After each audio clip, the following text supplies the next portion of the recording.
This is the story of one of the world's most horrific serial killers, who would become the inspiration behind some of the world's most popular horror movies, including the character Leatherface from the Texas Chainsaw Massacre movie franchise. This is the story of Edward Theodore Gein, also known as the Butcher of Plainfield. Edward Theodore Gein was born in August of 1906 in Wisconsin to George and Augusta Gein. He had an older brother, Henry. Augusta owned a grocery store and was seen as the breadwinner of the family. As such, she would often regard George as useless. His family would be seemingly religious because despite the marital problems, his strict Lutheran parents were never divorced due to their religious beliefs.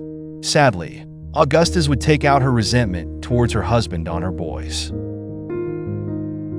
August and George moved their small family to a farm in Plainfield, Wisconsin, away from the general community to avoid negative influence on their children. They were only ever allowed to leave the house to go to school and would spend the rest of the day carrying out chores on their farm. Augusta didn't permit them to make friends, and she may have been somewhat of a religious fanatic, as she would often preach on topics about death and immorality. Edward's social development deteriorated, and he began exhibiting signs of mental illness as a young boy. To add to this, his feminine stature made him a target for bullies. However, unlike Henry, his brother, Ed grew a strong attachment towards his mother despite her resentment towards him and his brother. He saw her as the epitome of purity. He only wanted to make her happy. It's believed this is the motivation behind Ed allegedly killing his own brother. When Ed was in his mid-30s, his father died of a stroke, leaving him and his brother to assist with the bills. As such, they would have some freedom and began interacting with the public through their day jobs and other odd jobs. Ed was some sort of a weakling just like his dad, and he also became a drunk as he got older. In May 1944, Edward and Henry tried to put out a bushfire close to their farm. Sadly, Henry would lose his life that night. Suspicion fell on Ed, but eventually Henry's death was ruled suffocation by smoke inhalation. Ed continued to live alone with his mother on their farm before she passed a year later.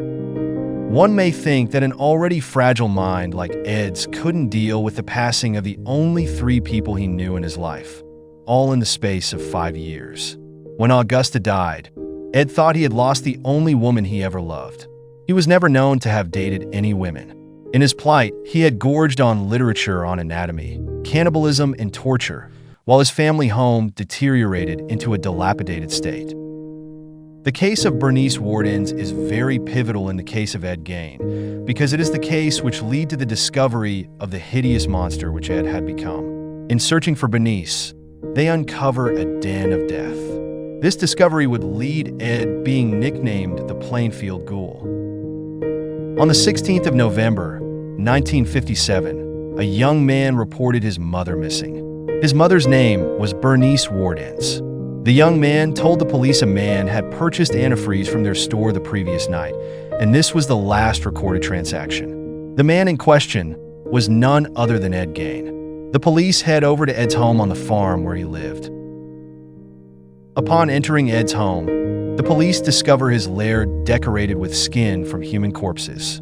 They found sawn-off heads, refrigerated organs, and body parts used to make various items of furniture in his home. There were face masks made of shrunken human skin. It turns out Ed had been exhuming dead bodies from the local graveyard and harvesting their bodies for his home decorations. He used the skin to make leather for his chairs and lampshades.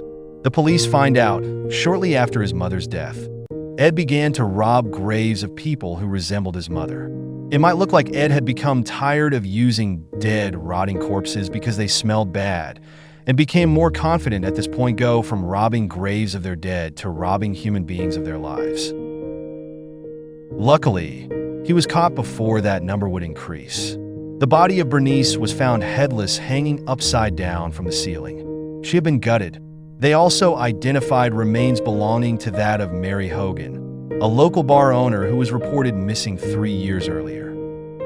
Ed was arrested and taken down to the police station in Wautoma. He admitted to shooting Bernice with a rifle and he confessed to killing Mary as well. The police believe he was responsible for the deaths of a few other unsolved cases, but this was never proven as these cases involved younger women, and in some cases men. The artifacts found in his house belonged to women who were similar in stature to his mother, who was a mature woman. He explained he'd read the obituaries in the newspaper to get information about funerals. Then he would go to the graveyards to mutilate the corpses' bodies. Ed stated he would make a bodysuit out of the human skin as his way to transform himself into a woman that he's always wanted to be. He was attracted to the power women had over men. It was as if he was empowered when surrounded by the feminine artifacts. He never admitted to having intercourse with any of the bodies. He was aided by a friend of his who left after years of being his accomplice. This could be the final departure which triggered his need to kill, taking him from a grave-robbing body snatcher to your full-blown psychotic serial killer. In November 1968, Ed Gein was found guilty of first-degree murder, but is found not guilty by reason of insanity and is acquitted. However, he's sentenced to life at a maximum security prison for the criminally insane. While in the correctional facility, the community burned down his house. His property was either destroyed or auctioned off.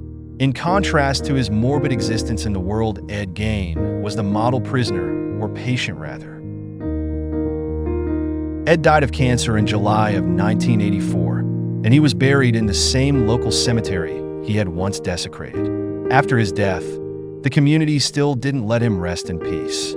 His grave was targeted on multiple occasions with people chipping away at his tombstone. He may have only killed 2 people, but the realization of Ed's fetish was enough to scare the bravest of men. Without these 2 killings, he might not have made the list of the worst psychotic serial killers, but for his obsession for human body parts. What he did with his souvenirs can make you shudder to think how prolific he would have become had he not been caught. Just another example of the effects of wrong parenting could have on a child.